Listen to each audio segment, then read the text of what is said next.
हाय, इस वीडियो से हम समझेंगे BPSC 111 that is public finance and administration. तो यह है unit number 1, public finance meaning, types, distinction between public and private finance. तो इस वीडियो में हम ये चैप्टर को पूरी तरह से कवर करेंगे और इसको बहुत इन डेप्थ समझेंगे। तो सबसे पहले हम समझेंगे पब्लिक फाइनेंस होता क्या है। देखिए, पब्लिक फाइनेंस क्या है, ये एक ब्रांच है, इकोनॉमिक्स की ये एक ब्रांच है जो मेनली क्या बताता है, जो भी गवर्नमेंट का रिवेन्यू और एक्सपेंडिचर होता है, ठीक है, जो गवर्नमेंट अपना रिवेन्यू और एक्सपेंडिचर किस लिए यूज़ करता है, to achieve their desire objective, अपने ऑब्जेक्टिव को फुलफिल करने के लिए जो भी गवर्नमेंट अपना रिवेन्यू और एक्सपेंडिचर जो भी यूज़ करता है, तो इसी के बारे में मेनली हमें पब्लिक फाइनेंस बताता है। तो अंडरस्टैंडिंग पब्लिक फाइनेंस ये बहुत ज़्यादा इंपॉर्टेंट है, जिससे कि हमें गवर्नमेंट का जो भी फाइनेंशियल ऑपरेशन होता है उसके बारे में हमें पता चलेगा, अगर हम पब्लिक फाइनेंस को अच्छे से समझ लेंगे तब। तो ये जो यूनिट है ये हमें यही बताता है कि पब्लिक फाइनेंस होता क्या है, इसके क्या क्या टाइप्स होते हैं और ये किस तरह से प्राइवेट फाइनेंस से ये अलग है।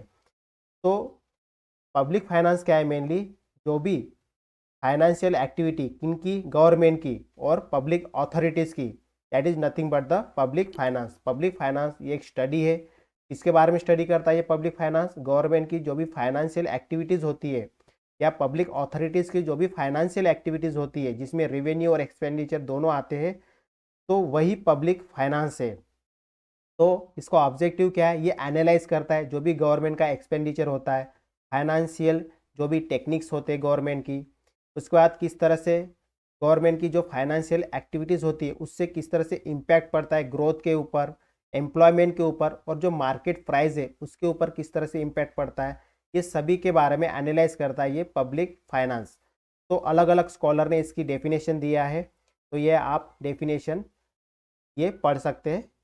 ओके, तो अभी हम समझेंगे पब्लिक फाइनेंस इन इंडिया। देखिए, क्या ऑब्जेक्टिव है पब्लिक फाइनेंस को समझना।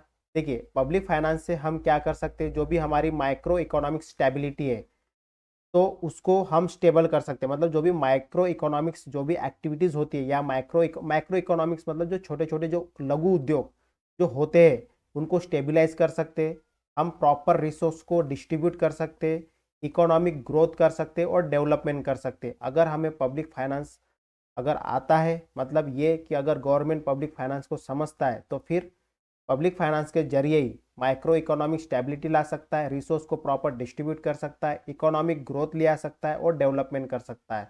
तो इसमें क्या रोल का मतलब क्या स्टेट का रोल होता है, तो इसमें ये रोल होता है कि जो गवर्नमेंट होता है वो पब्लिक सर्विस प्रोवाइड करता है थ्रू दी पब्लिक फाइनेंस, मतलब इसको समझ के सेफ्टी और सिक्योरिटी को इंश्योर कर सकता है। रीजनल जो भी डिस्पैरिटीज़ होती है, मतलब रीजनल लेवल पे जो भी कमियां होती है उसको एड्रेस करता है। उसके बाद जो इंफ्रास्ट्रक्चर होता है उसको डेवलप कर सकता है। तो क्या क्या चैलेंज होते हैं, तो इंडिया में मेनली क्या पब्लिक फाइनेंस के क्या क्या चैलेंजेस है। तो सबसे पहला ये कि जो प्रोडक्टिविटी है पब्लिक स्पेंडिंग में, मतलब जो भी पब्लिक एक्टिविटीज़ होती है उसके ऊपर जो स्पेंडिंग है वो बहुत कम है। अलग अलग जो फ्लैगशिप मतलब जो बड़े बड़े जो मेन प्रोग्राम्स होते हैं गवर्नमेंट के, पॉलिसीज़ होती है जैसे सर्व शिक्षा अभियान हो गया या नेशनल हेल्थ मिशन हो गया, इसमें काफ़ी इश्यूज है जिससे कि हमें ये सभी चैलेंज को फेस करना होता है। अभी हम ये पब्लिक फाइनेंस के टाइप को एक ओवरव्यू के जरिए समझेंगे, फिर इन सभी को हम डिटेल में आगे की स्लाइड से हम डिटेल में इन डेप्थ इसको समझेंगे। तो पब्लिक फाइनेंस के क्या क्या टाइप है, सबसे पहला कि पब्लिक एक्सपेंडिचर, जो सरकार खर्च करता है, that is nothing but the public expenditure. Government के पास जो भी रिवेन्यू आता है थ्रू द टैक्स, ये सबको हम डिटेल में समझेंगे, टाइप ऑफ टैक्स समझेंगे। तो पब्लिक रिवेन्यू एक टाइप है पब्लिक फाइनेंस का। उसके बाद पब्लिक डेप्थ, जो गवर्नमेंट कर्ज लेता है। फाइनेंशियल एडमिनिस्ट्रेशन को समझेंगे। इकोनॉमिक स्टेबिलिटी बहुत ज़्यादा ज़रूरी है। माइक्रो और मैक्रो जो भी इंडस्ट्री होती है उनको उनके ग्रोथ के लिए। उसके बाद growth of policies, this is also the category of the public finance. तो इन सभी को हमें बहुत इन डेप्थ पढ़ना जरूरी है, क्योंकि ये बहुत क्रूशियल बहुत इंपॉर्टेंट रोल प्ले करते हैं गवर्नमेंट का जो भी फाइनेंशियल मैनेजमेंट है उसमें, जिससे कि गवर्नमेंट जो है अपना इकोनॉमिक ऑब्जेक्टिव है उसको अचीव कर सके। तो सबसे पहले हम समझेंगे पब्लिक एक्सपेंडिचर। तो गवर्नमेंट कहाँ कहाँ पे अपना जो स्पेंड मतलब कहाँ कहाँ पे पैसा खर्च करता है। तो public expenditure nothing but the जो गवर्नमेंट स्पेंड करता है, अपना जो पैसा खर्च करता है, जिसमें अब कौन सभी गवर्नमेंट आ गए इसमें, सेंट्रल गवर्नमेंट, स्टेट गवर्नमेंट और जो लोकल अथॉरिटीज़ है जो अपना पैसा खर्च करते हैं, that is nothing but the public expenditure. तो providing public goods and service और वेरियस डेवलपमेंटल एक्टिविटीज़ के लिए मेनली पब्लिक एक्सपेंडिचर खर्च किया जाता है। अलग अलग जो भी पब्लिक गुड्स हो गए, सर्विस हो गए या डेवलपमेंटल एक्टिविटीज़ के लिए पब्लिक एक्सपेंडिचर किया जाता है। तो पब्लिक एक्सपेंडिचर मेनली कहाँ कहाँ किया जाता है, जैसे अलग अलग स्कूल बनाने में, हॉस्पिटल बनाने में, रोड बनाने में, ब्रिजेस, उसके बाद पब्लिक ट्रांसपोर्टेशन सिस्टम एक इस्टेब्लिश करने में, अलग अलग इंफ्रास्ट्रक्चर प्रोजेक्ट। उसके बाद गवर्नमेंट अपना अलग अलग सोशल वेलफेयर प्रोग्राम चलाता है, डिफेंस, लॉ इन्फोर्समेंट, ये सभी चीज़ों को मेंटेन करता है, पब्लिक एडमिनिस्ट्रेशन को मेंटेन करता है। तो ये सभी क्या है, ये सभी है पब्लिक एक्सपेंडिचर के एग्जाम्पल्स है। उसके बाद अभी हमने देखा एक्सपेंडिचर जो कि खर्च हो रहा है।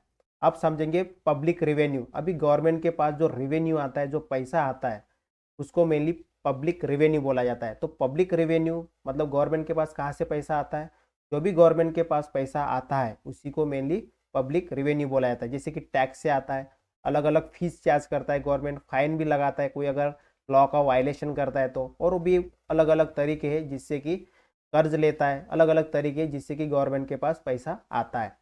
तो जो टैक्स रेवेन्यू कलेक्ट करता है गवर्नमेंट, अलग अलग जैसे income tax, corporate sale, excise duty, custom, property tax, ये सभी से गवर्नमेंट के पास पैसा आता है। तो अदर सोर्स क्या हो सकते हैं पब्लिक रेवेन्यू के, जैसे फीस चार्ज करता है कोई भी गवर्नमेंट सर्विस के ऊपर। उसके बाद फाइन, कोई अगर जो भी गवर्नमेंट का लॉ है उसको अगर वायलेट करता है तो उसके ऊपर फाइन। तो ये क्या है, उसके बाद क्या करता है, जो भी गवर्नमेंट के एसेट होते हैं उनको सेल किया जाता है। तो ये तरीके हैं जिससे कि गवर्नमेंट के पास पैसा आता है। इंटरनेशनल ऑर्गेनाइजेशन से भी अलग अलग ग्रांट्स मिलती है गवर्नमेंट को। तो इस ये सभी माध्यम है से कि गवर्नमेंट के पास मेनली पैसा आता है, उसी को पब्लिक रेवेन्यू बोला जाता है। अब पब्लिक डेप्थ क्या है, पब्लिक डेप्थ क्या है, मेनली बोरोविंग, उधार लेना है। जो भी गवर्नमेंट अलग अलग फाइनेंशियल इंस्टीट्यूशन से जब उसका रेवेन्यू जो है वो कम पड़ जाता है, शॉर्ट हो जाता है, तो उस केस में गवर्नमेंट क्या करता है, गवर्नमेंट उधार लेता है, जिससे कि जो भी उसका जो भी बाकी की एक्टिविटी है उसको रोके ना और कंटिन्यू रखे। अपना जो भी सोशल एक्टिविटी है उसको, उसके लिए मेनली गवर्नमेंट क्या करता है, पब्लिक डेप्थ करता है। ठीक है, मतलब ये कि लोन लेता है तो उसको with interest over the time उसको रीपेड भी किया जाता है। तो इसी को पब्लिक डेप्थ बोला जाता है। तो जैसे कि गवर्नमेंट अपना बॉन्ड इशू करता है, बॉन्ड इशू करता है मतलब क्या है कि गवर्नमेंट जब बॉन्ड इशू करता है तो उसमें उसमें जो बॉन्ड लेता है उसको बोला जाता है कि ये 10 साल के लिए बॉन्ड है विथ इंटरेस्ट, जो भी फिक्स एक इंटरेस्ट होता है। फिर जब ये टाइम पीरियड हो जाता है तो गवर्नमेंट उसको विथ इंटरेस्ट पेमेंट देता है। ठीक है, उसके बाद ट्रेजरी बिल इशू करता है। देन डेप्थ instrument to the borrow money from individual, अलग अलग इंडिविजुअल से भी लेता है, फाइनेंशियल इंस्टीट्यूशन से लेता है, इंटरनेशनल मार्केट से भी बोरोविंग करता है गवर्नमेंट। उसके बाद जो अलग अलग गवर्नमेंट के जो प्रोजेक्ट होते हैं, ठीक है, उसके लिए भी गवर्नमेंट काफ़ी फंड लेता है। तो जो गवर्नमेंट ये सभी जो डेप्थ करता है तो उसके ऊपर इसको इंटरेस्ट भी देना होता है। ठीक है, रीपे करना होता है जो भी प्रिंसिपल अमाउंट बोरो करता है गवर्नमेंट उसको। तो ये है मेनली पब्लिक डेप्थ। अब समझेंगे हम फाइनेंशियल एडमिनिस्ट्रेशन होता क्या है। फाइनेंशियल एडमिनिस्ट्रेशन में क्या चीज़ें मेनली इंक्लूड होती है, management of the government finance, जिसमें बजट को मैनेज करना, अकाउंटिंग को मैनेज करना, टैक्सेशन को मैनेज करना। उसका डेप्थ मैनेजमेंट, जैसे अभी हमने देखा पब्लिक डेप्थ, उसको मैनेज करना, एक्सपेंडिचर को मैनेज करना। तो फाइनेंशियल एडमिनिस्ट्रेशन के अंदर में मेनली क्या है, ये फाइनेंशियल एडमिनिस्ट्रेशन क्या है, एक प्रोसेस है जो मेनली प्रिपेयर करता है कि गवर्नमेंट के बजट को प्रिपेयर करता है, कितना रेवेन्यू आया है और कितना एक्सपेंडिचर होगा, उसको मैनेज किया जाता है, उसको प्रिपेयर किया जाता है, फंड को अलॉट किया जाता है अलग अलग डिपार्टमेंट को, अलग अलग प्रोग्राम के लिए अकॉर्डिंग टू पॉलिसीज, मॉनिटर किया जाता है एक्सपेंडिचर के ऊपर। उसके बाद इंश्योर किया जाता है कि जो भी बजटरी अलोकेशन किया जा रहा है वो सही तरीके से है या नहीं। टैक्स को कलेक्ट किया जाता है और जो भी रेवेन्यू उसको भी कलेक्ट किया जाता है। उसके बाद पब्लिक डेब्ट को मैनेज किया जाता है और फाइनेंशियल जो रिकॉर्ड है और रिपोर्ट है उसको भी मेंटेन किया जाता है। तो ये सभी चीज़ें, ये सभी के सभी चीज़ें किस में आती है? ये आती है फाइनेंशियल एडमिनिस्ट्रेशन में आती है। अब हम समझेंगे इकोनॉमिक स्टेबिलिटी क्या होता है और ग्रोथ पॉलिसीज क्या होता है। देखिए इकोनॉमिक स्टेबिलिटी क्या है मेनली और ग्रोथ पॉलिसी क्या है, अलग अलग ये एक मेजर है जो कि गवर्नमेंट लेता है। किस लिए लेता है? जो भी माइक्रो इकोनॉमिक मतलब जो बड़े बड़े जो उद्योग, लघु उद्योग जो होते हैं उनको स्टेबिलाइज करने के लिए और सस्टेनेबल इकोनॉमिक ग्रोथ और डेवलपमेंट के लिए जो गवर्नमेंट स्टेप लेता है उसी को इकोनॉमिक स्टेबिलिटी और ग्रोथ पॉलिसीज बोला जाता है। जैसे कि फिस्कल पॉलिसी टैक्सेशन के लिए, उसके बाद गवर्नमेंट अपने स्पेंडिंग के ऊपर कुछ पॉलिसी लेके आता है, बजटरी मैनेजमेंट करता है, बजट को मैनेज किया जाता है। उसके बाद मॉनेटरी पॉलिसी को बढ़िया से बनाया जाता है जिससे कि इंटरेस्ट रेट को एडजस्ट किया जा सकता है, मनी सप्लाई को रेगुलेट किया जा सकता है, जो भी एक्सचेंज रेट होता है इंटरनेशनल एक्सचेंज रेट उसको भी मैनेज किया जा सकता है। ये सभी क्या है? ये सभी एग्जाम्पल है किसके? इकोनॉमिक स्टेबिलिटी के और ग्रोथ पॉलिसीज के। तो पॉलिसीज किससे रिलेटेड होते हैं? मेनली ट्रेड से रिलेटेड होती है, इन्वेस्टमेंट से रिलेटेड होती है, इंडस्ट्रियल डेवलपमेंट से रिलेटेड होती है, सोशल वेलफेयर प्रोग्राम जो कंडक्ट कराता है गवर्नमेंट। तो ये सभी की सभी चीज़ें जो है इकोनॉमिक स्टेबिलिटी और ग्रोथ में काफ़ी ज़्यादा कंट्रीब्यूट करते हैं, ये सभी की सभी चीज़ें। तो यही क्या है? यही इकोनॉमिक स्टेबिलिटी और ग्रोथ पॉलिसीज है। अब हम समझेंगे type of public expenditure. Government जो है अपना जो पैसा है वो अलग अलग एक्टिविटीज़ में स्पेंड करता है जिससे कि जो भी सोशल नीड है, सोशल सामाजिक जो भी ज़रूरत है, साथ ही साथ जो इकोनॉमिक ग्रोथ है उसको प्रोमोट किया जा सके। तो क्या टाइप्स है? तो अलग अलग कैटेगरीज है, जैसे कैपिटल एंड रेवेन्यू एक्सपेंडिचर। अभी इनको भी हम डिटेल में वन बाय वन समझेंगे। प्रोडक्टिव और non productive expenditure, transfer and non transfer expenditure, plan non plan. उसके बाद अलग अलग कैटेगरी, जैसे डिफेंस के ऊपर एक्सपेंडिचर करता है, सिविल के ऊपर करता है, अलग अलग डेवलपमेंट प्रोजेक्ट के ऊपर एक्सपेंडिचर करता है। तो ये सभी के सभी सभी चीज़ों को हम अभी वन बाय वन कवर करेंगे। सबसे पहले हम समझेंगे कैपिटल एंड रिवेन्यू एक्सपेंडिचर होता क्या है। देखिए कैपिटल एक्सपेंडिचर क्या है? मेनली जो भी गवर्नमेंट अपना पैसा जो खर्च करता है किसके ऊपर? लॉन्ग टर्म बेनिफिट के लिए, जिससे कि इकोनॉमिक डेवलपमेंट हो। फॉर एग्जांपल स्कूल बनाना है, हॉस्पिटल बनाना है, रोड बनाना है, ब्रिजेस बनाना है और जो बड़े बड़े इंफ्रास्ट्रक्चर प्रोजेक्ट बनाना है जिससे कि लॉन्ग टर्म इकोनॉमिक ग्रोथ हो। तो ये क्या है? मेनली कैपिटल एक्सपेंडिचर है। मतलब गवर्नमेंट जब अपना पैसा इन सभी चीज़ों के ऊपर जो कि लॉन्ग टर्म इकोनॉमिक ग्रोथ के लिए फ़ायदा देते हैं इसके ऊपर जब खर्च करता है तो उसी को कैपिटल एक्सपेंडिचर बोला जाता है। रिवेन्यू एक्सपेंडिचर क्या है? रिवेन्यू एक्सपेंडिचर क्या है? ये जो भी रिकरिंग स्पेंडिंग है, मतलब डे टू डे जो भी ऑपरेशनल होते हैं, जैसे कि सैलरी देना गवर्नमेंट एम्प्लॉयज़ को या मेंटेनेंस कॉस्ट के बाद जो भी रूटीन एक्सपेंस होते हैं जो नेसेसरी होते हैं और functioning of the government department, तो इससे कोई प्रॉफिट नहीं हो रहा है तो that is nothing but the revenue expenditure. तो ऐसा पैसा जिससे प्रॉफिट होता है गवर्नमेंट और इकोनॉमिक ग्रोथ के ऊपर, तो उसको कैपिटल एक्सपेंडिचर बोला जाता है। जो डे टू डे एक्टिविटी होती है उसके ऊपर जो पैसा खर्च किया जाता है उसको रेवेन्यू एक्सपेंडिचर बोला जाता है। अब हम समझेंगे प्रोडक्टिव और नॉन प्रोडक्टिव एक्सपेंडिचर होता क्या है। देखो प्रोडक्टिव एक्सपेंडिचर मेनली क्या है? Spending that directly contribute to the economic output and productivity growth. तो ऐसा पैसा जो डायरेक्ट किसके लिए यूज हो जा रहा है? इकोनॉमिक आउटपुट के लिए, प्रोडक्टिविटी के लिए, मतलब कुछ ना कुछ उससे आउटपुट हमें मिल रहा है, जैसे कि एजुकेशन के ऊपर, हेल्थ केयर के ऊपर, रिसर्च एंड डेवलपमेंट के ऊपर, इंफ्रास्ट्रक्चर के ऊपर, ये सभी क्या है? ह्यूमन कैपिटल के ऊपर, ये सभी क्या है? ऐसी स्पेंडिंग है जो डायरेक्टली इसका कुछ ना कुछ फ़ायदा हो रहा है। अब नॉन प्रोडक्टिविटी क्या है? नॉन प्रोडक्टिव एक्सपेंडिचर क्या है? ये नाम से समझ में आ रहा है हमें, जो डायरेक्टली, ठीक है, जो डायरेक्टली मतलब इकोनॉमिक आउटपुट को इंक्रीज नहीं कर रहा है। जैसे कि हम एडमिनिस्ट्रेटिव ओवरहेड के ऊपर स्पेंडिंग करते हैं, सब्सिडीज देते हैं, अलग अलग अलग अलग चीज़ों के ऊपर सब्सिडीज देते हैं, तो इससे कोई लॉन्ग टर्म बेनिफिट नहीं है। जो भी वेलफेयर प्रोग्राम होते जो मेनली इकोनॉमिक ग्रोथ के ऊपर कोई भी असर नहीं देते, तो ये सभी क्या है? ये है नॉन प्रोडक्टिव, इससे कोई प्रोडक्टिविटी हमें नहीं मिल रही, बट प्रोडक्टिव एक्सपेंडिचर से हमें कुछ ना कुछ प्रोडक्टिविटी मिल रही है, जैसे ये सभी चीज़ें होते हैं। ठीक है, ये है प्रोडक्टिव और ये है नॉन प्रोडक्टिव। अब हम समझेंगे transfer and non transfer expenditure होता क्या है। ठीक है, ट्रांसफर एक्सपेंडिचर में क्या क्या इन्वॉल्व होते हैं, इसमें जो भी गवर्नमेंट अपना पेमेंट करता है, किसके लिए, इंडिविजुअल और ग्रुप के लिए, विदाउट रिसीविंग एनी गुड और सर्विस इन रिटर्न। मतलब गवर्नमेंट पैसा तो खर्च कर रहा है लेकिन ऑन रिटर्न उसको कोई भी गुड और सर्विस नहीं मिल रहा है, that is nothing but the transfer expenditure.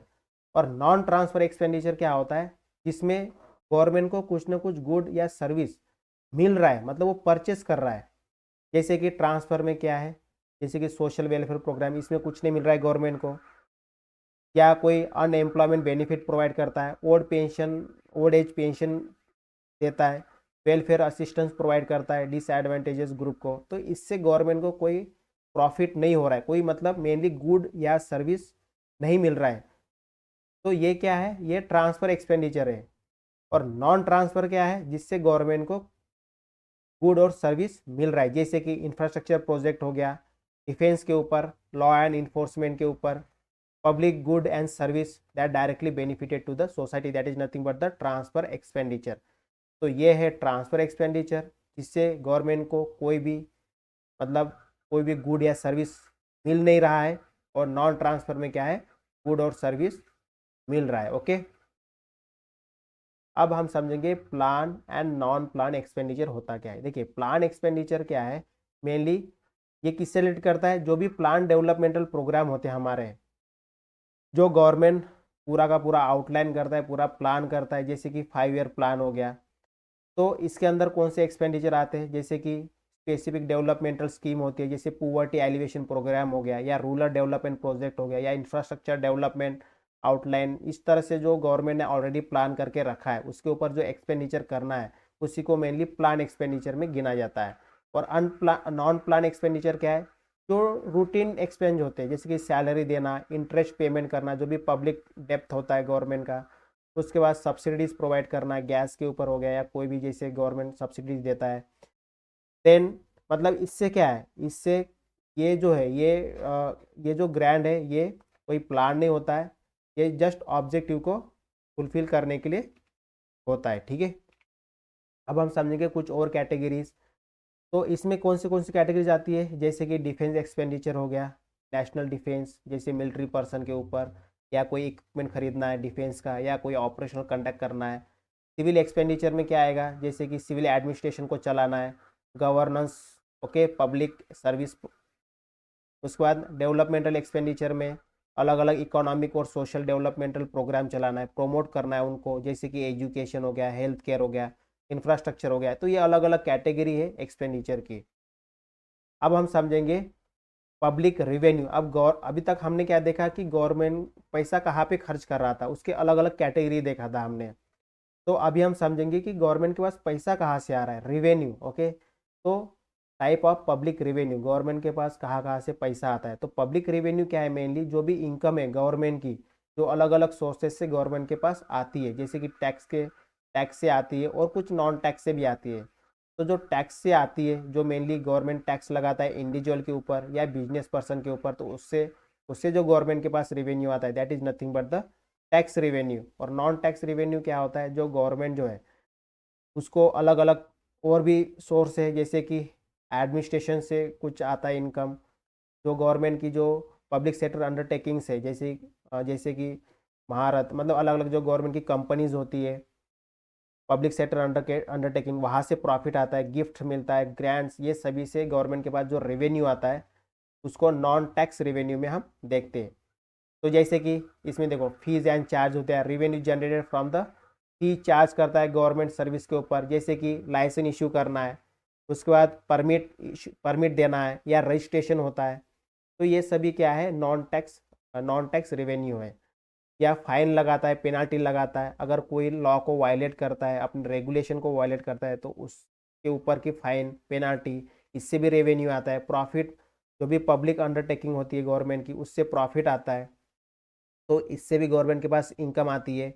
या कोई ग्रैंड एंड डोनेशन, तो अलग अलग ऑर्गेनाइजेशन होते हैं, इंटरनेशनल ऑर्गेनाइजेशन जो डेवलपिंग कंट्रीज़ को फंड अलोकेट करता है, तो जो फॉरेन गवर्नमेंट भी करता है, प्राइवेट प्राइवेट पार्टीज भी करते हैं, तो ये सभी से कुछ ना कुछ ग्रांट मिलता है, इससे भी गवर्नमेंट के पास रेवेन्यू आता है। देन इंटरेस्ट, जैसे कि गवर्नमेंट बॉन्ड के ऊपर या सिक्योरिटीज़ के ऊपर या फाइनेंशियल अदर फाइनेंशियल इंस्टीट्यूट जैसे बैंक होती है गवर्नमेंट की, तो उससे जो इनकम मतलब जो इंटरेस्ट आता है गवर्नमेंट के पास, तो ये भी एक तरह का क्या है, पब्लिक रेवेन्यू है। तो ये अलग अलग मेनली सोर्सेस है, टैक्स के फॉर्म में और नॉन टैक्स के फॉर्म में गवर्नमेंट के पास जो पैसा आता है उसी को पब्लिक रेवेन्यू बोला जाता है। अब देखो हमारे इंडिया में जो टैक्स सिस्टम है उसके अंदर क्या क्या प्रॉब्लम है, क्या क्या प्रॉब्लम है जो गवर्नमेंट फेस करता है वाइल रिसीविंग द टैक्सेस या रिवेन्यू।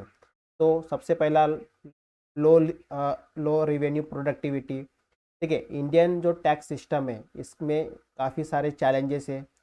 तो जैसे कि हमें पता है कि जो रेवेन्यू है ये काफ़ी कम है। ठीक है, हमारी इकोनॉमी में इसका रेवेन्यू का साइज बहुत कम है। Despite high tax rate, tax to GDP ratio in India remain relatively low रहता है कंपेयर टू अदर कंट्री जो हमारे लेवल के होते हैं इकोनॉमिक डेवलपमेंट में। तो इससे क्या है मेनली, क्योंकि लोग जो है ना बहुत सारे लूप होल निकाल देते हैं टैक्स के कलेक्शन में या इन्फोर्समेंट में। तो ये कब लूप होल आते हैं, जब जब हम कोई टैक्स कलेक्ट करते हैं। देखिए मेनली ये जो लूप होल कौन लेके आता है, ये इंडिविजुअल या कोई businessman while giving the tax. तो ये लूप होल का फ़ायदा निकालते हैं क्योंकि हमारे इसमें काफ़ी सारे लूप होल हैं टैक्स कलेक्शन में और इन्फोर्समेंट में। तो इसी का फ़ायदा लेते हैं तो जिससे कि लो रेवेन्यू प्रोडक्टिविटी हमें मिलता है। नैरो टैक्स बेस है, जो टैक्स बेस है इंडिया में वो बहुत लिमिटेड है, बहुत small portion of the population जो है हमें मतलब गवर्नमेंट को टैक्स कंट्रीब्यूट करते हैं। तो बहुत significant portion of the Indian workforce जो है वो इनफॉर्मल मतलब काफ़ी ज़्यादा इनफॉर्मल सेक्टर में है। तो तो इनकी जो इनकम है वो के ऊपर कोई टैक्स नहीं ले पा रहा है गवर्नमेंट। तो इससे क्या है ना, जो टैक्स पेयर है, टैक्स पेयर का जो कंट्रीब्यूशन है वो काफ़ी कम है, बहुत रिड्यूस है, क्योंकि मैक्सिमम जो वर्क फोर्स है वो किस में, इनफॉर्मल में।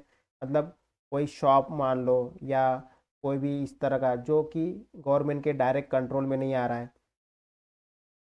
Then tax evasion and avoidance, लोग टैक्स को अवॉइड करते हैं, एक प्रैक्टिस बन गई है इससे, क्योंकि उनमें कोई इंटीग्रिटी नहीं है।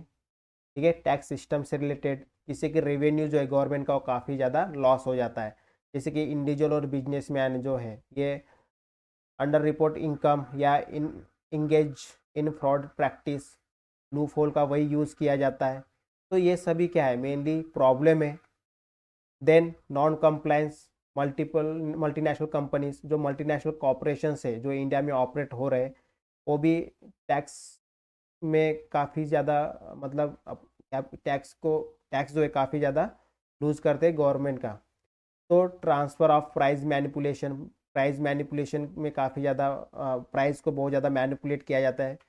Then profit shifting to low tax reduction, other aggressive tax planning strategy लेके आते हैं वो मल्टीनेशनल कंपनी जो है वो इस तरह से, मतलब वो भी टैक्स में काफ़ी ज़्यादा मतलब वाइल पेइंग द टैक्स अपने लूप होल को, गवर्नमेंट के जो भी लूप होल है उसको देखते हैं और टैक्स देने के लिए अवॉइड करते हैं। देन क्या प्रॉब्लम है, और टैक्स एडमिनिस्ट्रेशन में खुद में ही काफ़ी चैलेंजेस है। ठीक है, जो टैक्स एडमिनिस्ट्रेशन है वो अलग अलग चैलेंजेस फेस करता है। Ineffectively implementation of the tax law को सही से या टैक्स रेगुलेशन को सही से इम्प्लीमेंट नहीं किया जा रहा है। तो ये भी एक तरह का क्या है, एक तरह का एक चैलेंज ही है। तो रिसोर्स, क्योंकि रिसोर्स कम है, आउटडेटेड टेक्नोलॉजी इंफ्रास्ट्रक्चर है, ब्यूरोक्रेटिक इनफिशियंसी है, ब्यूरोक्रेसी उतनी सफिशिएंट नहीं है या उनमें उतनी ज़्यादा कैपेबिलिटी नहीं है, या जो भी टैक्स डिपार्टमेंट की जो भी अलग अलग इन हिडन जो भी प्रैक्टिस होती है, ठीक है, जिससे कि टैक्स एडमिनिस्ट्रेशन के ऊपर चैलेंज आ रहा है। तो ये भी एक तरह का एक प्रॉब्लम है टैक्स इंडियन टैक्स सिस्टम में। जो डाटा है एंड इंफॉर्मेशन सिस्टम है इसमें भी डिफिशियंसी है, कमियां हैं। तो inadequate data and information system hamper the tax administration and policy formulation. तो डाटा बहुत ज़्यादा इंपॉर्टेंट है लेकिन इसमें भी बहुत सारी डिफिशियंसी है, जिससे कि ये भी एक तरह का प्रॉब्लम है इंडियन टैक्स सिस्टम में। अब हम समझेंगे पब्लिक डेप्थ होता क्या है। अभी तक हमने क्या क्या देखा, सबसे पहले हमने एक्सपेंडिचर देखा कि गवर्नमेंट के पास कहाँ कहाँ से एक्सपेंडिचर आ रहा है, उसके बाद रेवेन्यू कहाँ कहाँ कहाँ से आ रहा है। देन हमने देखा कि किस तरह से जो इंडियन टैक्स सिस्टम है उसमें क्या क्या लूप होल्स है। अब हम देखेंगे कि पब्लिक डेप्थ, गवर्नमेंट के पास जो कर्ज से जो पैसा आता है वो कहाँ कहाँ से आता है, ये होता क्या है, तो हमने इसके पहले देख ही लिया है वैसे, ठीक है। ठीक है, पब्लिक डेप्थ क्या है, मेनली जो भी टोटल अमाउंट गवर्नमेंट बोरो करता है अलग अलग सोर्सेज से, जैसे कि फाइनेंस, अपने जो भी फाइनेंस करने के लिए एक्सपेंडिचर और रेवेन्यू अगर शॉर्टफॉल हो जाता है तो उसको फाइनेंस करने के लिए गवर्नमेंट क्या करता है, बोरो करता है अलग अलग सोर्सेज से। जैसे कि क्या क्या करता है गवर्नमेंट, ट्रेजरी बिल को इशू करता है, गवर्नमेंट बॉन्ड इशू करता है और बोरो करता है अलग अलग, मतलब एक तो इंडिविजुअल से भी करता है, फाइनेंशियल इंस्टीट्यूशन से भी करता है, इंटरनेशनल मार्केट से भी करता है, ठीक है, अपने जो भी सोशल वेलफेयर प्रोग्राम है या जो भी गवर्नमेंट इनिशिएटिव्स है उनको फुलफिल करने के लिए। इसके इम्प्लीकेशन क्या पड़ते हैं, देखिए पब्लिक डेप्थ से बहुत सारे इम्प्लीकेशन पड़ते हैं गवर्नमेंट के ऊपर, साथ ही साथ जो भी हमारी इकोनॉमी एज अ होल है उसके ऊपर भी काफ़ी सारा प्रभाव पड़ता है। अगर कर्ज लेंगे तो डेफिनेटली उसके ऊपर प्रभाव तो पड़ेगा ही, गवर्नमेंट की इकोनॉमी के ऊपर प्रभाव पड़ेगा ही।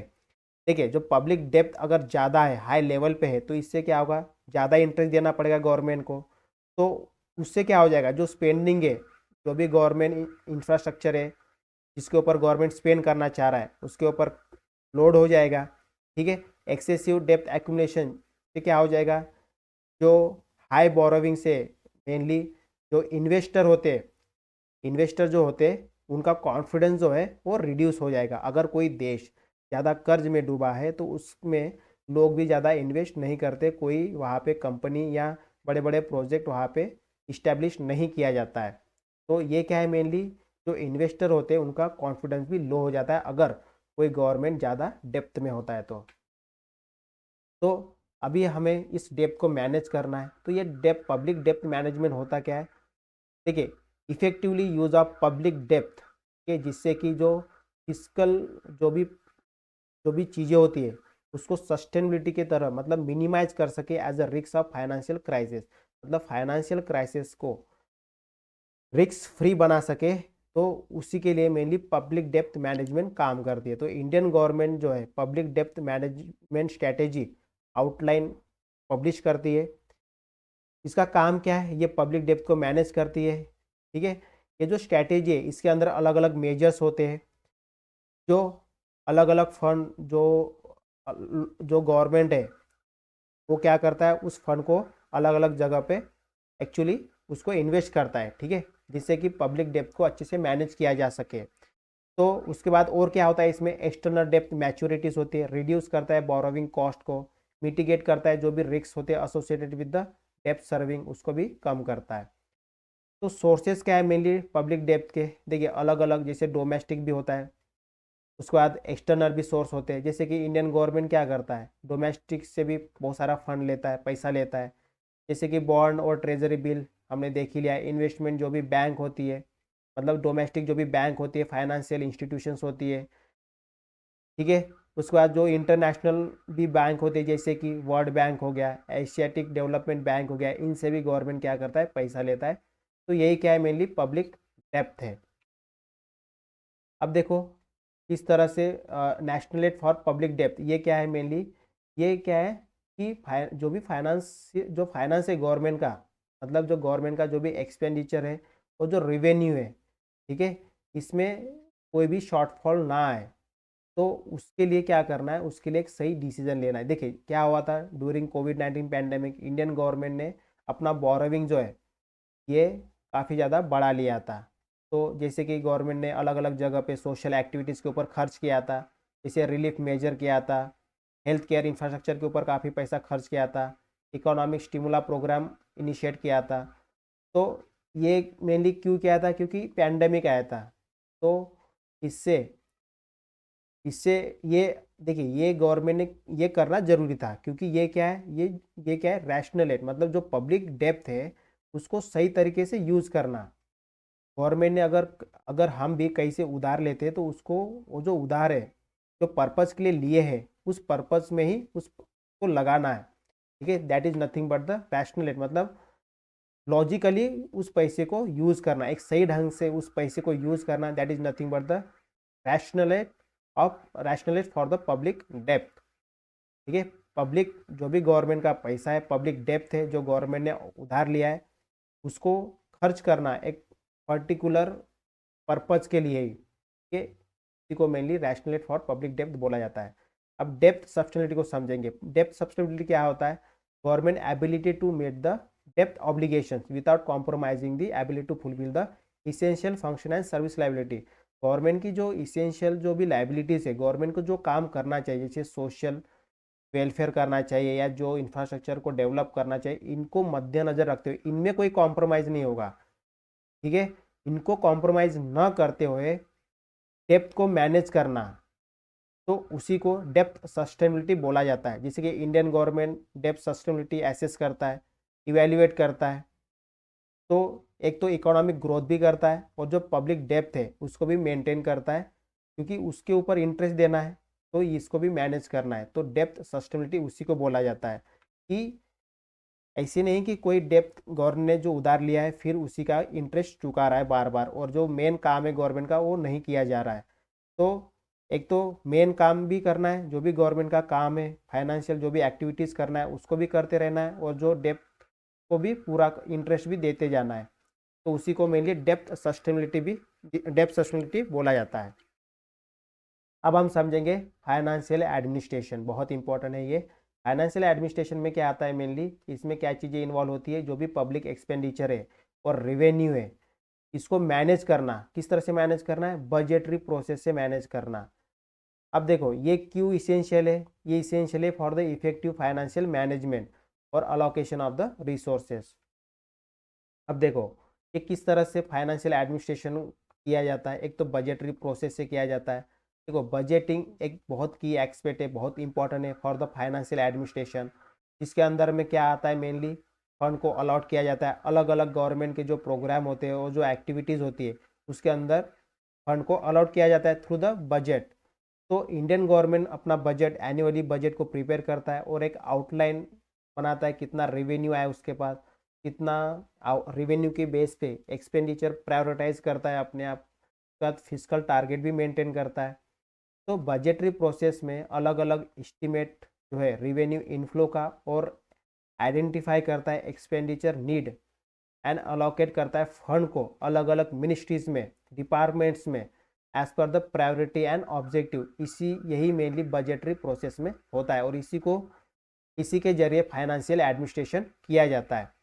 अब एक्सपेंडिचर कंट्रोल के जरिए भी फाइनेंशियल एडमिनिस्ट्रेशन किया जा सकता है। देखिए एक्सपेंडिचर कंट्रोल का मेन एम क्या है? इंश्योर करना जो भी गवर्नमेंट की स्पेंडिंग है उसको बजट के लिमिट के अनुसार ही खर्च करना है। उस पैसे को, जो भी पॉलिसी का ऑब्जेक्टिव है उसको फुलफिल तो करना ही करना है, लेकिन एज पर द जो भी बजट में उसको फंड अलाउट किया गया है उसी को ध्यान में रखते हुए पॉलिसी का ऑब्जेक्टिव को अचीव करना है।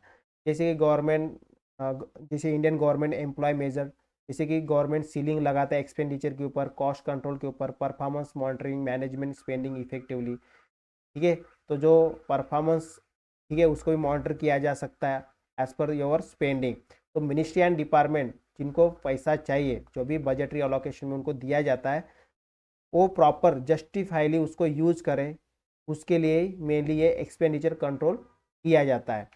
जो बजट के द्वारा जो फंड गवर्नमेंट अलाउड करता है अलग अलग मिनिस्ट्रीज को, डिपार्टमेंट को, तो उनके फंड को प्रॉपर तरीके से, जिससे कि वो जुडिशरी उस फंड को यूज कर सके जस्टिफाइली, तो यही मेनली फाइनेंशियल एडमिनिस्ट्रेशन में आता है। तो expenditure control is also the part of the financial administration. Then revenue management, it is also one of the part of the financial administration. देखो रेवेन्यू मैनेजमेंट में क्या चीज़ें इन्वॉल्व होती है? जैसे कि गवर्नमेंट का जो रेवेन्यू है उसको मैक्सिमाइज करना है, इंश्योर करना है fairness and efficiency tax collection में, और जो भी रेवेन्यू के अलग अलग सोर्स है उसमें भी।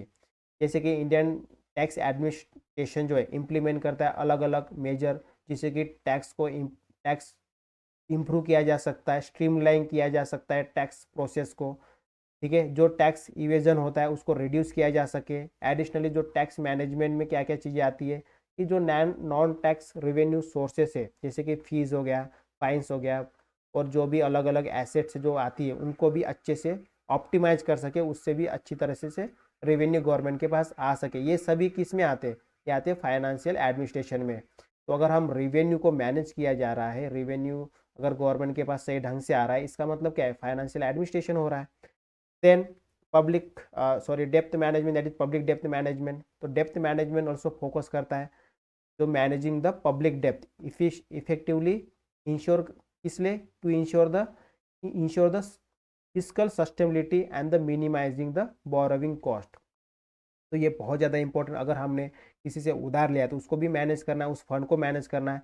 तो इंडियन गवर्नमेंट इंप्लीमेंट करता है डेप्थ management strategy to diversify the funding source, manage depth mature profit, mitigate risks associated with debt serving, include जैसे issuing government securities, okay, refinancing debt and conducting debt sustainability analysis। तो depth को manage करना भी बहुत ज़्यादा जरूरी है और इसीलिए ये भी क्या है? एक फाइनेंशियल एडमिनिस्ट्रेशन का पार्ट है।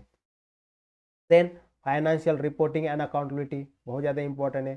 फाइनेंशियल रिपोर्टिंग एंड अकाउंटेबिलिटी का मतलब क्या होता है? इसमें ट्रांसपेरेंसी आता है, जो भी गवर्नमेंट फाइनेंस करता है उसको डिस्क्लोज करना, अपनी अकाउंटेबिलिटी को इंश्योर करना है, जिससे कि पब्लिक फंड को प्रॉपर तरीके से यूज़ किया जा सके। तो जैसे कि इंडियन गवर्नमेंट पब्लिश करता है अपना annual financial statement, budget document, जिसके अंदर में अलग अलग ऑडिट रिपोर्ट भी प्रोवाइड करता है। ठीक है, उसके ऊपर ऑडिट होती है अलग अलग कमिटीज़ के द्वारा, जिसको हम आगे में पढ़ेंगे। ओके, देन रिसोर्स अलोकेशन में क्या आता है? Distribution of the government fund in a matter that maximise the social welfare and economic development. जैसे कि इंडियन गवर्नमेंट अलग अलग चीज़ों के लिए, अलग अलग की सेक्टर के लिए फंड को अलॉट करता है, जैसे education, health care, infrastructure, social welfare program, जिससे कि सोशल नीड को प्रमोट किया जा सकता है। ठीक है, सोशल नीड को एड्रेस किया जा सकता है और ग्रोथ को प्रमोट किया जा सकता है। तो ये सभी के लिए गवर्नमेंट क्या करता है? फंड देता है। तो उसी को मेनली सही ढंग से अलोकेट करना, उस फंड को सही ढंग से अलोकेट करना, उसी ये allocation is also the financial administration. अब फाइनेंशियल एडमिनिस्ट्रेशन के बाद हम देखेंगे economic stability and growth policies. देखिए, जो फिजिकल पॉलिसीज है ये क्या है? मेनली ये गवर्नमेंट जो इशू करता है इसके लिए टैक्सेशन एंड स्पेंडिंग के लिए, जिससे कि इकोनॉमी जो है, इकोनॉमी के ऊपर इन्फ्लुएंस आ सके। तो fiscal policy refer to the government use of taxation and spending to influence the economy. मतलब ये कि ऐसी पॉलिसीज जो गवर्नमेंट लेके आए, किसके लिए लेके आए? गवर्नमेंट का जो भी फाइनेंशियल मैटर्स है उसमें स्टेबिलिटी आ सके, जिससे कि ग्रोथ हो, इकोनॉमिक ग्रोथ हो, डेवलपमेंट हो, उसी को मेनली क्या बोला जाता है? ग्रोथ पॉलिसी बोला जाता है और इकोनॉमिक स्टेबिलिटी बोला जाता है। तो during period of economic downturn government क्या करता है? इम्प्लीमेंट करता है expansionary physical policies by increasing the government spending on infrastructure project. तो इससे क्या होता है? मेनली इससे डेवलपमेंट होता है। उसके बाद टैक्स कट भी प्रोवाइड करता है टू स्टिमुलाइज द कंजम्पशन। अगर गवर्नमेंट कोई नई चीज़ लेके आता है तो लोग ज़्यादा उसको यूज़ करें, उसके लिए उसके ऊपर टैक्स भी कट करता है। तो इससे क्या होगा? मैक्सिमम लोग उसको कंज्यूम करने की कोशिश करेंगे। ऑफर करता है सब्सिडीज टू द बिजनेस। उसके बाद during period of high inflation, जब महंगाई होती है तब क्या करता है गवर्नमेंट क्या करता है? उसकी उल्टी पॉलिसी इम्प्लीमेंट करता है, जिससे कि स्पेंडिंग जो है वो रिड्यूस हो सके, महंगाई कंट्रोल में आ सके। तो फिर क्या करता है? इसके लिए टैक्स को बढ़ाता है, इंक्रीज करता है टैक्स को और कूल डाउन करता है अपनी इकोनॉमी को। तो ये फिस्कल पॉलिसी के जरिए ही करता है, कब टैक्स को बढ़ाना है, ठीक है, कब टैक्स को इंक्रीज करना है और कब टैक्स को डिक्रीज करना है। तो ये किसके जरिए किया जाता है? मेनली ये फिस्कल पॉलिसी के जरिए किया जाता है। अब ये जो फिस्कल पॉलिसी है ये क्या है? मेनली इकोनॉमिक स्टेबिलिटी को लाने के लिए और ग्रोथ, जो डेवलपमेंट करना है, मतलब ग्रोथ करना है, तो उसी यही क्या है? मेनली ये जो fiscal policy, this is nothing but the growth policy है। तो इससे महंगाई को कंट्रोल किया जाता है। जब महंगाई होती है, इन्फ्लेशन होता है, तो गवर्नमेंट क्या करता है? टैक्स बढ़ा देता है। और जब डिफ्लेशन होता है तो फिर क्या करता है? लोग ज़्यादा से ज़्यादा चीज़ें कंज्यूम करें, उसके लिए टैक्स को कम कर देता है। तो ये किसके जरिए करता है? फिस्कल पॉलिसी के जरिए करता है। उसी को मॉनेटरी पॉलिसी भी बोला जाता है। अब ये जो मॉनेटरी पॉलिसी है इसमें रेगुलेशन करता है मनी सप्लाई को, जिससे कि इंटरेस्ट रेट को इंटरेस्ट रेट को मेनली इसमें एडजस्ट किया जाता है, जिससे इकोनॉमिक जो भी ऑब्जेक्टिव है उसको अचीव किया जा सके। जैसे कि ये कौन करता है मेनली मॉनेटरी, देखो फिजिकल पॉलिसी कौन करता है, ये गवर्नमेंट करता है, ये गवर्नमेंट का काम है फिजिकल पॉलिसी। इसमें टैक्स आते हैं मेनली, ठीक है, टैक्स को कम ज़्यादा करना, ये टैक्स को कम ज़्यादा करना ये फिजिकल पॉलिसी में है। और जो इंटरेस्ट रेट है मेनली, इंटरेस्ट रेट जो है ये मॉनेटरी पॉलिसी के जरिए किया जाता है। और ये मॉनेटरी पॉलिसी कौन लेके आता है, ये रिजर्व बैंक ऑफ इंडिया लेके आता है। तो रिजर्व बैंक ऑफ इंडिया क्या करता है, इंप्लीमेंट करता है मॉनेटरी पॉलिसी को। ये मॉनेटरी पॉलिसी में क्या होता है मेनली, इंटरेस्ट रेट को एडजस्ट किया जाता है। तो एडजस्ट किस तरह से किया जाता है, रेपो रेट के जरिए। ये रेपो रेट क्या होता है अभी हम समझेंगे, रिवर्स रेपो रेट भी समझेंगे हम। तो इससे क्या है, during the period of low economic growth, जब इकोनॉमिक ग्रोथ लो रहती है तो आरबीआई क्या करता है, इंटरेस्ट रेट को क्या कर देता है, लोअर कर देता है, और जिससे कि बोरोविंग क्या है, बोरोविंग और इन्वेस्टमेंट बढ़ जाए। और जब हाई इन्फ्लेशन होता है, महंगाई रहती है, तब आरबीआई क्या करता है, ये जो इंटरेस्ट रेट है इसको बढ़ा देता है, जिससे कि प्रेशराइज हो और मोबिलाइज हो प्राइस, ठीक है। तो मॉनेटरी पॉलिसी के जरिए भी इकोनॉमिक स्टेबिलिटी लाई जाती है, फिजिकल पॉलिसी के जरिए भी इकोनॉमिक स्टेबिलिटी लाई जाती है। और ये दोनों पॉलिसी मेनली क्या कर रही है, ग्रोथ कर रही है। This is nothing but the growth policies. Physical policy कौन लेके आता है, ये गवर्नमेंट लेके आता है। गवर्नमेंट क्या करता है, टैक्स को कम ज़्यादा करता है। और मॉनेटरी पॉलिसी कौन लेके आता है, ये आरबीआई लेके आता है। आरबीआई क्या करता है, इंटरेस्ट रेट को कम ज़्यादा करता है। अब हम समझेंगे ये जो इकोनॉमिक स्टेबिलिटी और ग्रोथ पॉलिसी से, ठीक है, ये और भी किस तरह से लेके आ जा सकता है। देखो जो मॉनेटरी पॉलिसी है इसके कुछ ऑब्जेक्टिव है मेनली। ये जो मॉनेटरी पॉलिसी होती है ये जो माइक्रो इकोनॉमिक ऑब्जेक्टिव को फुलफिल करने के लिए लेके आया जाता है। माइक्रो इकोनॉमिक मतलब जो बड़े बड़े उद्योग होते हैं उनकी उनको स्टेबिलाइज करने के लिए, ये अगर माइक्रो इकोनॉमिक स्टेबिलाइज हो जाए, इसके अगर ऑब्जेक्टिव फुलफिल हो जाए तो डेफिनेटली इकोनॉमिक स्टेबिलिटी आ जाएगी। जैसे कि प्राइस स्टेबिलाइज करना, ensuring stable and moderate inflation rate, maintain purchasing power and economic stability. तो प्राइस को स्टेबलाइज करना ये किसके जरिए किया जाता है, मॉनेटरी पॉलिसी के जरिए किया जाता है। तो मॉनेटरी पॉलिसी के अंदर में क्या क्या चीज़ें आती है, एक तो प्राइस स्टेबिलिटी, इकोनॉमिक ग्रोथ किया जाता है, सस्टेनेबल इकोनॉमिक ग्रोथ को प्रमोट किया जाता है, एडेक्वेट लिक्विडिटी प्रोवाइड किया जाता है, पैसे का सप्लाई किया जाता है, फुल एम्प्लॉयमेंट जिससे कि हाई लेवल ऑफ एम्प्लॉयमेंट बढ़े, रिड्यूसिंग अनएम्प्लॉयमेंट रेट। क्योंकि देखिए अगर कोई बड़ी कंपनी का अगर ऑब्जेक्टिव फुलफिल हो रहा है, इसका मतलब क्या है, वो अपने पास ज़्यादा से ज़्यादा लोगों को क्या करेगा, एम्प्लॉयमेंट देगा। तो ये एम्प्लॉयमेंट देगा का मतलब क्या है, इसका मतलब इसको प्रॉफिट हो रहा है, इस माइक्रो जो बड़ी इकोनॉमी है उसको फायदा हो रहा है, तभी वो एम्प्लॉयमेंट दे रहा है। तो ये फायदा कौन करा रहा है मेनली, किसके जरिए हो रहा है, ये मॉनेटरी पॉलिसी के जरिए हो रहा है। और ये मॉनेटरी पॉलिसी कौन लेके आ रहा है, ये लेके आ रहा है आरबीआई लेके आ रहा है। तो आरबीआई जो मॉनेटरी पॉलिसी लेके आता है इससे मेनली जो माइक्रो इकोनॉमिक ऑब्जेक्टिव को फुलफिल किया जाता है। अब ये जब माइक्रो इकोनॉमिक को ऑब्जेक्टिव को फुलफिल किया जाता है तो इससे क्या क्या होता है, प्राइस स्टेबलाइज हो जाता है, इकोनॉमिक ग्रोथ होती है, फुल एम्प्लॉयमेंट होता है, एक्सचेंज रेट भी स्टेबल हो जाता है। तो एक्सचेंज रेट क्या, मेनली जो भी इंटरनेशनल ट्रेड होता है या इन्वेस्टमेंट होता है, जिससे कि एक्सचेंज मेनली जो इंटरनेशनल करेंसी है, ठीक है, उसके जरिए ही मेनली इंटरनेशनल ट्रेड किया जाता है। तो ये क्या हो जाता है, फिर स्टेबल होता है। तो ये किसके जरिए होता है, मॉनेटरी पॉलिसी के जरिए होता है। अब टैक्सेशन एंड सब्सिडीज से समझेंगे हम किस तरह से इकोनॉमी स्टेबलाइज किया जाता है। देखो टैक्सेशन एंड सब्सिडीज जो है ये गवर्नमेंट यूज़ करता है, किसके लिए यूज़ करता है, to influence the economic behaviour and resource allocation के लिए। तो जो टैक्सेशन और सब्सिडीज है, एक तो गवर्नमेंट इकोनॉमिक बिहेवियर को इन्फ्लुएंस करने के लिए और रिसोर्स अलोकेशन के लिए इसका यूज़ करता है। जैसे कि गवर्नमेंट क्या करता है, टैक्स इंसेंटिव देता है, जिससे कि जो इन्वेस्टमेंट है वो इंकरेज हो, बढ़े स्पेसिफिक सेक्टर में। जैसे कि रिन्यूएबल एनर्जी, अभी अगर कोई रिन्यूएबल एनर्जी में अगर कोई इन्वेस्टमेंट करता है तो उसके ऊपर गवर्नमेंट टैक्स कम लगाता है या ना के बराबर लगाता है, जिससे कि ये जो इंडस्ट्री है ये बढ़ सके। उसके बाद infrastructure, research and development project के ऊपर। देन सिमिलरली सब्सिडी जो है प्रोवाइड करता है अलग अलग इंडस्ट्रीज़ में जो मेनली चैलेंज फेस कर रहा है, ठीक है, जिससे कि जो भी इसेंशियल गुड्स है वो लोगों तक पहुँच सके, कंज्यूमर तक पहुँच सके, तो इनके लिए भी सब्सिडीज प्रोवाइड करता है गवर्नमेंट। तो इससे क्या होता है, इससे इकोनॉमिक स्टेबिलिटी आती है। तो टैक्सेशन और सब्सिडीज के माध्यम से भी इकोनॉमिक स्टेबिलिटी आती है। Then investment and promotion policies. देखिए, इन्वेस्टमेंट एंड प्रमोशन पॉलिसीज का मेन एम क्या होता है, ये अट्रैक्ट करता है डोमेस्टिक एंड फॉरेस्ट इन्वेस्टमेंट को, जिससे कि इकोनॉमिक ग्रोथ और डेवलपमेंट बढ़ सके।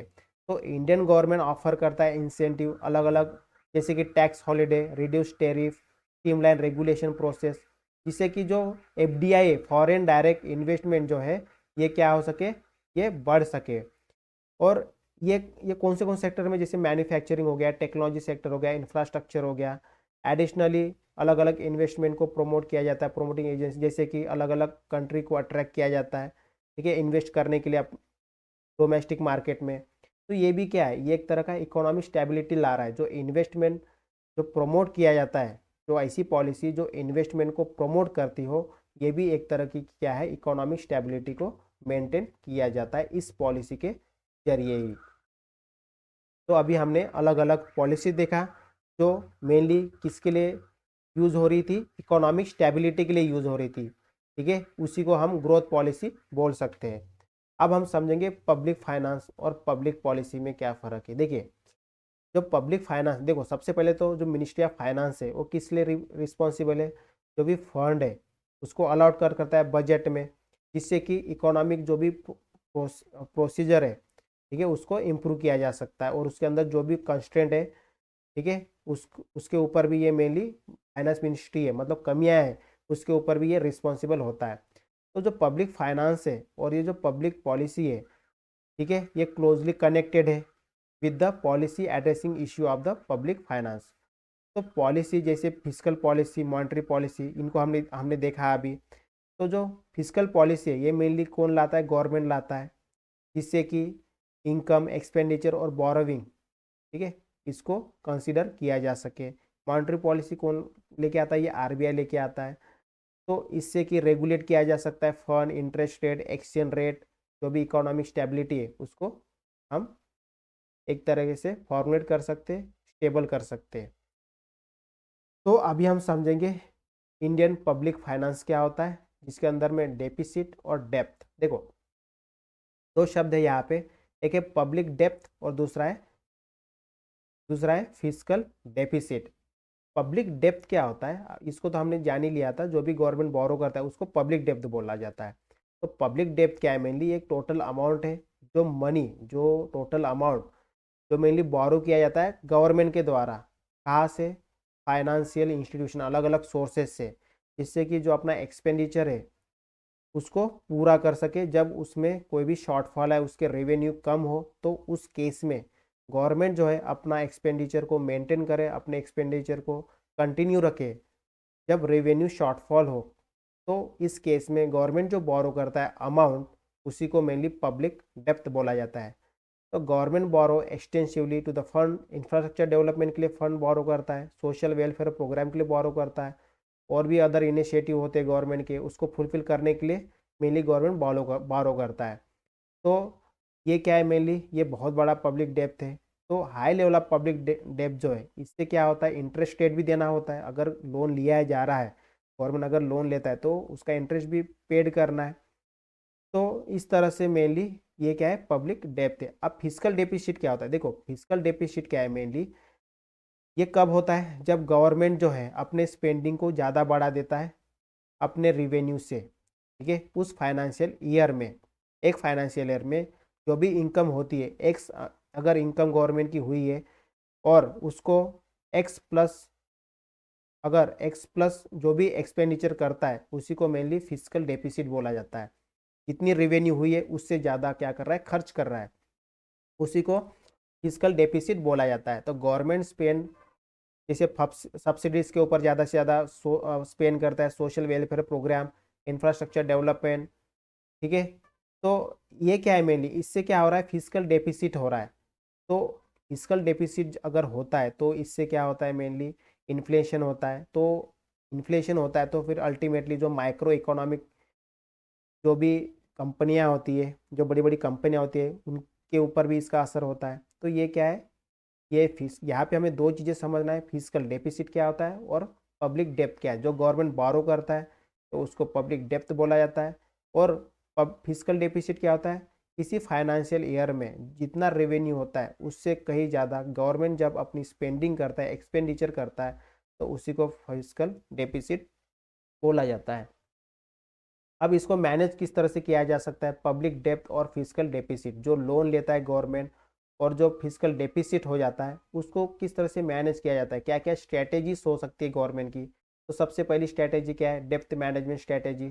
गवर्नमेंट डेवलप करे अपने पास एक डेप्थ मैनेजमेंट स्ट्रैटेजी, जो कि मेनली उसका काम क्या होगा, उसका काम ये होगा कि वो इंश्योर करे sustainability of the public depth and minimum borrowing cost, कि गवर्नमेंट कम से कम उधार ले और कम से कम क्या करे, मिनिमम बोरोविंग कॉस्ट। ठीक है, इसके लिए मेनली एक मैनेजमेंट टीम बनाए, एक स्ट्रैटेजी बनाए। ठीक है, तो इंडियन गवर्नमेंट पब्लिश भी करता है अपनी एक डेप्थ मैनेजमेंट स्ट्रैटेजी, आउटलाइन दी। ये क्या करता है, मैनेजिंग पब्लिक डेप्थ स्ट्रैटेजी क्या क्या, जैसे कि क्या क्या उसने मेजर लिया है to diversify the funding source और external depth मैच्योरिटीज, mitigate risk association and depth servicing.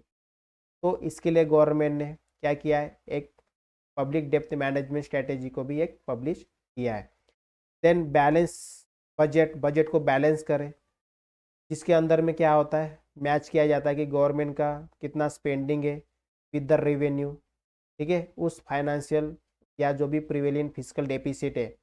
तो ये भी एक तरीका है, ये भी एक स्ट्रैटेजी है। पहली स्ट्रैटेजी तो ये हो गई कि अपना जो डेप्थ है उसको मैनेज करें, उसके लिए स्ट्रैटेजी बनाए किस तरह से उस डेप्थ को कम कर सकता है। देन अपने बजट को मेंटेन करें, बैलेंस बनाए बजट को एज पर द रेवेन्यू। ठीक है, स्पेंडिंग करें। तो गवर्नमेंट का एम क्या होता है, एम होता है बैलेंस बजट होता है, जिससे कि रेवेन्यू इंक्रीज हो जाए tax through the tax reform, और जो वेस्टफुल स्पेंडिंग होता है उसको रिड्यूस करें। तो ये मेनली इंप्रूव करता है efficiency in the public expenditure management. अगर इस तरह का अगर मैनेजमेंट सही रहा, अगर बैलेंस बजट रहा, तो गवर्नमेंट अच्छे से पब्लिक एक्सपेंडिचर को, मतलब पब्लिक एक्सपेंडिचर में खर्च कर सकता है बढ़िया तरीके से।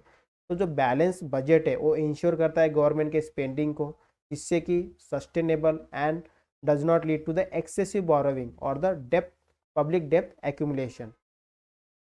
ये क्या मेनली इंश्योर करता है कि सस्टेनेबल रहे, मतलब जो रेवेन्यू और एक्सपेंडिचर वो मेंटेन रहे, ज़्यादा गवर्नमेंट बोरो ना करे। देन डेप्थ सस्टेनेबिलिटी एनालिसिस किया जाता है। तो ये जो डेप्थ सस्टेनेबिलिटी एनालिसिस है, इसके अंदर क्या इन्वॉल्व होता है, ये एसेस करता है, ठीक है, एनालाइज करता है मेनली कि गवर्नमेंट की कितनी एबिलिटी है टू मीट द डेप्थ obligation without compromising the fiscal stability. तो ये एनालाइज करता है कि गवर्नमेंट कितना पैसा ले सकता है और कितना चुका सकता है। तो Indian government conduct depth sustainable analysis conduct करता है गवर्नमेंट। ठीक है, to evaluate factors such eight depth to GDP ratio, depth service payment, revenue generation capacity, economic growth prospect, policy make determine the appropriate level of the borrowing, depth management strategy. ये सभी मतलब mainly क्या है, इससे क्या हो सके, इससे जो फिजिकल सस्टेनेबिलिटी है इसको मेंटेन किया जा सके। तो यही इसका ये काम होता है, डेप्थ सस्टेनेबिलिटी एनालिसिस करने का काम। मेन मकसद क्या है कि मेंटेन हो सके fiscal sustainability. Then fiscal rule and discipline बहुत जरूरी है। ये फिजिकल रूल और डिसिप्लिन में क्या क्या चीज़ें आती है, ये मेनली इंप्लीमेंट करता है जो भी रेगुलेशंस होते हैं, पॉलिसीज होते हैं। ठीक है, to construct the to constrain the fiscal deficit, ये जो फिजिकल डेफिसिट है उसको फुलफिल करने के लिए या पब्लिक डेप्थ के लेवल को पूरा करने के लिए ये जो फिजिकल रूल है और डिसिप्लिन है इसको इम्प्लीमेंट किया जाता है। तो बहुत सारे ऐसे कंट्रीज है जो फिजिकल रिस्पॉन्सिबिलिटी लॉ लेके आती है, इम्पोज करती है अपने लिमिट को कि कितना फिजिकल डेफिसिट कर सकते हैं, कितना पब्लिक डेप्थ ले सकते हैं as per the GDP percentage. तो ये जो रूल है ये बहुत ज़्यादा जरूरी है, लेकिन सबसे इंपॉर्टेंट चीज़ क्या है ना, इसमें डिसिप्लिन बहुत ज़्यादा जरूरी है, ट्रांसपेरेंसी जरूरी है, अकाउंटेबिलिटी जरूरी है गवर्नमेंट की। ठीक है, जो भी गवर्नमेंट का फाइनेंस है इसमें डिसिप्लिन बहुत जरूरी है, ट्रांसपेरेंसी जरूरी है कि लोगों को पता चलता रहे कितना गवर्नमेंट ने बोरो किया है, उसके बाद उसके ऊपर चेक भी होना चाहिए, अकाउंटेबिलिटी भी बहुत जरूरी है। तो इससे क्या होता है, इससे मेनली जो फिजिकल क्राइसिस है उसकी रिस्क जो है वो बहुत कम हो जाती है। ठीक है, रिड्यूस हो जाती है, और जो बड़े बड़े उद्योग है, माइक्रो इकोनॉमिक जो है उसको हम इनस्टेबिलिटी होने से भी बचा सकते हैं। अगर ये सभी चीज़ें मतलब फिजिकल रूल और डिसिप्लिन को फॉलो किया जाता है गवर्नमेंट के द्वारा। तो ये सभी क्या है, ये स्ट्रैटेजी है किस तरह से हम पब्लिक डेप्थ और फिजिकल डेफिसिट को मैनेज कर सकते हैं। अब देखो लिमिट क्या है बोरोविंग की पब्लिक फाइनेंस। तो देखो सबसे पहला क्या है कि सबसे मेन गोल्डन रूल क्या है, गोल्डन रूल ये है कि जो भी कैपिटल एक्सपेंडिचर है, ठीक है, इसके ऊपर रूल लेके आए, ठीक है, लिमिट लेके आए, तभी तभी क्या कर सकते हैं हम, जो भी डेफिसिट हो रहा है उसको मैनेज किया जा सकता है। तो ये एक तरह का क्या है, ये एक गोल्डन रूल है। तो एक्सेसिव बोरोविंग ना हो क्योंकि हाई इंटरेस्ट रेट देना पड़ता है, ठीक है। Prevention of the public spending को कम किया जा सके, बर्डन, जिससे कि क्या होता है मेनली जो फ्यूचर जनरेशन है उसके ऊपर बर्डन कम आता है, बैलेंस होता है, जो भी पेमेंट बैलेंस है, अब जो भी ये जो पेमेंट प्रॉब्लम है उसके ऊपर उसको बैलेंस किया जा सके। तो ये सभी क्या है, ये सभी एक तरह के लिमिट है बोरोविंग के ऊपर। तो गोल्डन रूल ये है कि सजेस्ट करें कि borrowing for the capital expenditure not for the current expenditure, ठीक है। ज़्यादा से ज़्यादा किसके ऊपर एक्सपेंड करें, कैपिटल एक्सपेंडिचर के ऊपर खर्च करें, तो करंट एक्सपेंस है उसके ऊपर कम से कम खर्च हो, ठीक है।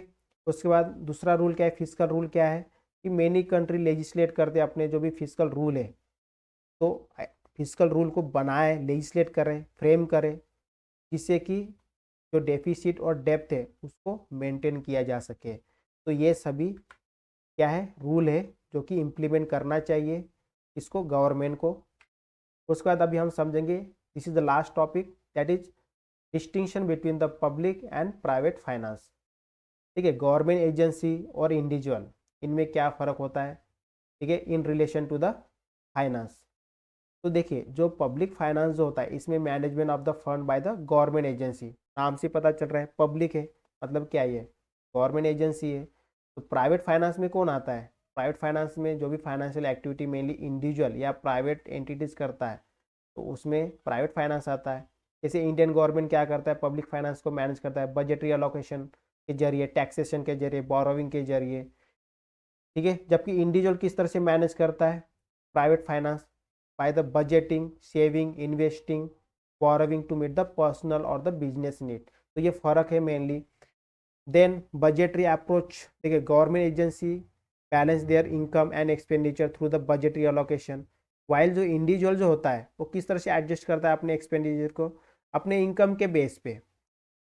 तो गवर्नमेंट जो बजट है, गवर्नमेंट बजट अलॉट करता है fund to the various sector, जैसे कि education, health care, defence, infrastructure based policy priorities maintain करता है रेवेन्यू एबिलिटी को चेक करते हुए। और इसके उल्टा इंडिविजुअल जो है मतलब प्राइवेट फाइनेंस वो क्या करता है, individual budget their expense to align with their income level, अपनी इनकम को मेनली ध्यान में रखता है वो। क्योंकि क्या है जो गवर्नमेंट होता है, जो पब्लिक फाइनेंस होता है इसमें सोशल वेलफेयर को मेनली देखा जाता है। लेकिन जो प्राइवेट फाइनेंस में क्या होता है, इनकम देखा जाता है कि उनकी इनकम कितनी हुई है, उसी के बेस पे वो क्या करता है अपना जो भी है बजट है उसको मेंटेन किया जाता है उसका। पावर की बात करें लोन लेने की, तो गवर्नमेंट एजेंसी जो है वो कहाँ से अथॉरिटी, उनके पास अथॉरिटी होती है कि वो लोन को रेज कर सके, इंटरनल और एक्सटर्नल दोनों जगह से लोन ले सकता है गवर्नमेंट एजेंसी। जबकि जो इंडिविजुअल होता है वो कहाँ से बोरो कर सकता है, सिर्फ फाइनेंशियल इंस्टीट्यूशन से बोरो कर सकता है, और जो भी एक्सटर्नल सोर्स है उसी से बोरो करता है। तो इंडियन गवर्नमेंट अपना फंड जो है अलग अलग गवर्नमेंट बॉन्ड्स हो गए, ट्रेजरी बिल हो गए, and borrowing from the domestic and international market to the finance the public expenditure. लेकिन उसका उल्टा इंडिविजुअल कहाँ से लोन ले सकता है, वो ले सकता है बैंक से ले सकता है, क्रेडिट यूनियन से ले सकता है, अपने साथ के किसी प्लेटफॉर्म से ले सकता है, ठीक है। तो ये अपना जो भी home starting business, funding, education इसके लिए ले सकता है। फ्लेक्सिबिलिटी की बात करें फाइनेंसिंग में, तो जो पब्लिक फाइनेंस है उसमें काफ़ी ज़्यादा फ्लेक्सिबिलिटी होती है, मेनली अलाउड भी उनके पास काफ़ी फ्लेक्सिबिलिटी भी होती है, allowing government to resort to deficit finance where as necessary. जो प्राइवेट फाइनेंस होते हैं वो मेनली इंडिविजुअल फाइनेंशियल रिसोर्स के ऊपर ही उनको वो डिपेंड होते हैं। तो ड्यूरिंग द इकोनॉमिक डाउनटर्न और इमरजेंसी गवर्नमेंट को काफ़ी सारा फाइनेंस मिल जाता है बारोविंग के जरिए, जबकि इंडिविजुअल को जो फाइनेंस इंस्टीट्यूशन है वो फाइनेंस नहीं करते जब उसके पास कोई भी इस तरह का डेफिसिट होता है उस केस में। बात करेंगे स्कोप एंड कंपलसरी नेचर की, तो public finance has wide scope, बहुत बड़ा स्कोप है इसके पास। कंपलसरी कैरेक्टरिस्टिक है, government incurred certain expenditure necessary, जैसे कि गवर्नमेंट के को ये सभी काम करना ही होता है, पब्लिक वेलफेयर देखना होता है। लेकिन जो प्राइवेट फाइनेंस है उसमें ऑप्शनल है, ठीक है, वो खुद के जो भी इनकम है उसके बेस पे अपनी जो स्पेंडिंग है उसको मेंटेन करता है। ये government allocate fund to essential service, जैसे हेल्थ केयर, एजुकेशन, डिफेंस हो गया, इंफ्रास्ट्रक्चर हो गया, ये क्या है, मैंडेटरी सोशल वेलबींग के कुछ चीज़ें होती है जिसको गवर्नमेंट को अब देखना होता है, साथ ही साथ इकोनॉमिक डेवलपमेंट भी करना होता है। बट इंडिविजुअल के केस में ये सभी चीज़ें नहीं होती है, ठीक है, उसके पास अपना डिस्क्रिशनरी स्पेंडिंग होती है कि उसको स्पेंड करना है या नहीं करना है, ये उसके लिए क्या होता है, एक तरह का ऑप्शनल होता है। तो अभी हम एट द एंड पूरे के पूरे चैप्टर के कंक्लूजन के ऊपर पहुंचे कि क्या क्या चीज़ें हम इस चैप्टर के अंदर में पढ़े हैं। देखिए, सबसे पहले हमने क्या देखा कि जो पब्लिक फाइनेंस है एक बहुत इंपॉर्टेंट, एक वाइटल पार्ट है इकोनॉमिक्स का, जो मेनली किसके ऊपर फोकस करता है, गवर्नमेंट का जो भी रेवेन्यू होता है, एक्सपेंडिचर होता है, पॉलिसीज होता है, इसके ऊपर ये जो पब्लिक फाइनेंस है ये मेनली क्या करता है, फोकस करता है। अंडरस्टैंडिंग, उसके बाद हमने क्या देखा, पब्लिक फाइनेंस को अच्छे से समझा, ये एक बहुत क्रूशियल और comprehending the government finance operation and policy making, इसके लिए बहुत ज़्यादा जरूरी होता है। पब्लिक फाइनेंस जो है इंडिया में, इसका एम क्या है, achieving micro economic stability, then equitable distribution, जो भी सामाजिक जो भी चीज़ें होती है उसको सही, मतलब एक इक्वल ढंग से सबको मिले, रिसोर्स का अलोकेशन हो, इकोनॉमिक ग्रोथ भी हो, साथ ही साथ various type of public finance जिसके अंदर में expenditure, revenue, depth, finance, administration, economic policy, ये सभी चीज़ों को हमने इन डेप्थ समझा है। देन हमने फिजिकल और मॉनेटरी पॉलिसी के बीच में क्या फ़र्क होता है, ये किस तरह से काफ़ी ज़्यादा इंपॉर्टेंट रोल प्ले करते हैं। जो भी गवर्नमेंट का इनकम होता है, एक्सपेंडिचर होता है, और इकोनॉमिक स्टेबिलिटी को मेंटेन करने के लिए किस तरह से जो इकोनॉमिक पॉलिसी है, मॉनेटरी पॉलिसी है, ये अपना रोल निभाते हैं। देन हमने ये देखा कि जो पब्लिक डेप्थ है उसको किस तरह से मैनेज किया जा सकता है, ठीक है, डेफिसिट, ये भी बहुत ज़्यादा इंपॉर्टेंट हो जाता है, बहुत ज़्यादा क्रूशल हो जाता है अगर हमें एक सस्टेनेबल इकोनॉमिक ग्रोथ लेके आना है। तो हमने ये देखा कि पब्लिक फाइनेंस जो है, borrowing in public finance must be carefully manage, जिससे कि जो एडवर्स ऐसी ख़राब सिचुएशन ना आए के लिए हमें पब्लिक फाइनेंस को, जो पब्लिक फाइनेंस जो होता है उसको मैनेज करना है through the borrowing. Then distinction between, हमने पब्लिक एंड प्राइवेट फाइनेंस देखा। अभी एट लास्ट हमने कुछ ऑब्जेक्टिव मैकेनिज्म देखा, किस तरह से पब्लिक फाइनेंस और प्राइवेट फाइनेंस दोनों अलग है सभी केसेस में, बोरोविंग से लेके, ठीक है, फाइनेंस का किस तरह से यूटिलाइज किया जाता है। पब्लिक फाइनेंस और गवर्नमेंट एजेंसी जैसे सोशल वेलफेयर, ये तो पता है हमें, लेकिन private finance pertain to the individual corporation. Then understanding this distinction is essential for the effective economic management and the policy formulation. At last हम ये समझेंगे कि पब्लिक फाइनेंस जो है ये क्या है, एक बहुत ज़्यादा इम्पोर्टेंट है, ठीक है, public policy, economic stability, growth, ये सभी चीज़ों के लिए पब्लिक फाइनेंस काफ़ी ज़्यादा यूज़ होता है। तो पब्लिक फाइनेंस जो है ये हमें समझना काफ़ी ज़्यादा ज़रूरी है, और इसी से मेनली गवर्नमेंट का जो भी फाइनेंशियल एक्टिविटी है वो उसको पूरा किया जाता है। तो ये सभी चीज़ें हमने इस चैप्टर में जाना। नेक्स्ट वीडियो में हम नेक्स्ट चैप्टर कवर करेंगे, दैट इज़ फाइनेंशियल एडमिनिस्ट्रेशन। इसका क्या नेचर है, स्कोप, इम्पोर्टेंस क्या है फाइनेंशियल एडमिनिस्ट्रेशन का, क्या क्या प्रिंसिपल्स है इसके, ये सभी को इन डेप्थ हम नेक्स्ट वीडियो में इस चैप्टर को कवर करेंगे। तो अगर आपको ये जो पीपीटी है, इसके जो नोट्स है जो अभी हमने पूरा का पूरा पढ़ा है, ये अगर आपको रीड करना है तो ये आप इस जो pmkclasses.blogspot.com है, ये साइट पे जाके आप ये पढ़ सकते हो। तो that's all for this video, thank you, bye bye.